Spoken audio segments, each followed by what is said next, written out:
Hey guys, this is an International Men's Day post. I think most people didn't know it's there.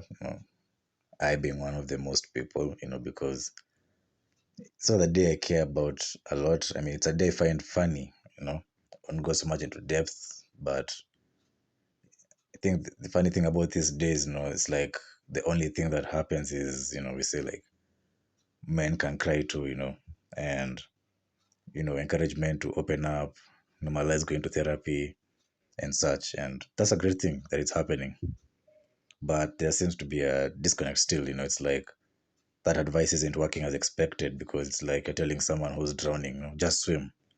It's because we don't walk the talk. It's because in society men aren't allowed to talk about their struggle, because let's be honest, everyone in the comment section will be like, women struggle every day, you're not special. And it's kind of like, no. But if you watch She-Hulk, any of you watch She-Hulk, yeah, that rant to Bruce Banner, but anyway, back to the point. People don't open their eyes to their problems because the view of male privilege, it comes at a cost. Because these males are privileged. You don't see them as making up majority of suicides, or majority of homeless people, or majority of work-related injuries.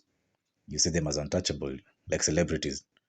You ever see how when a celebrity complains that they can't get a break from work, or just any complaint, everyone's just like, it doesn't matter. You make millions of dollars. That makes up for a lot. You're complaining about this, and some people are struggling about that and such. Or how they can get cancelled for doing some things which aren't even as bad as the things some of you do, who are watching this right now, listening to this right now.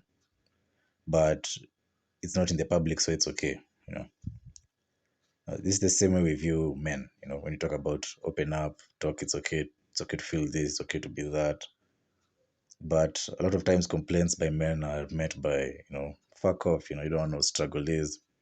Or if a guy is offended by something, it's like, damn, insecurity is showing.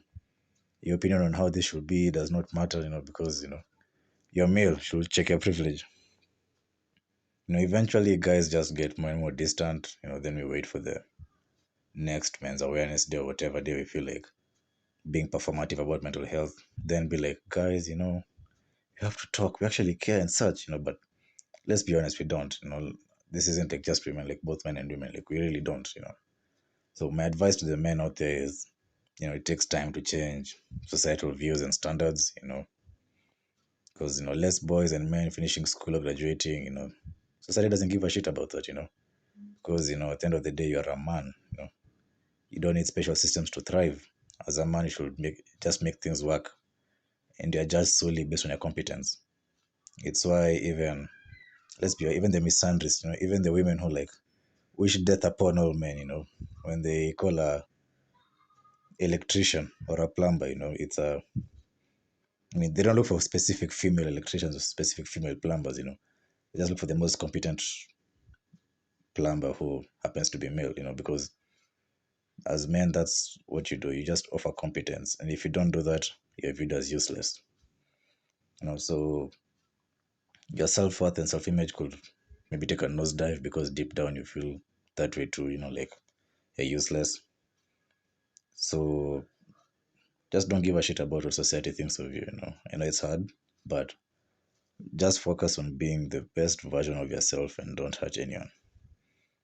And more importantly, have people you can confide in. People who you can actually lean on, not just people who you can talk to about football. you know People who will not judge you for the views you hold, people who will not minimize your feelings just because of your sex, or because they feel their trauma is worse than your trauma. For me, I'm lucky enough I have friends like that, but I don't think it's the same for most of you guys. So for this Men's Day, just keep working on yourself mentally, emotionally, physically, spiritually, and make genuine friends you can confide in.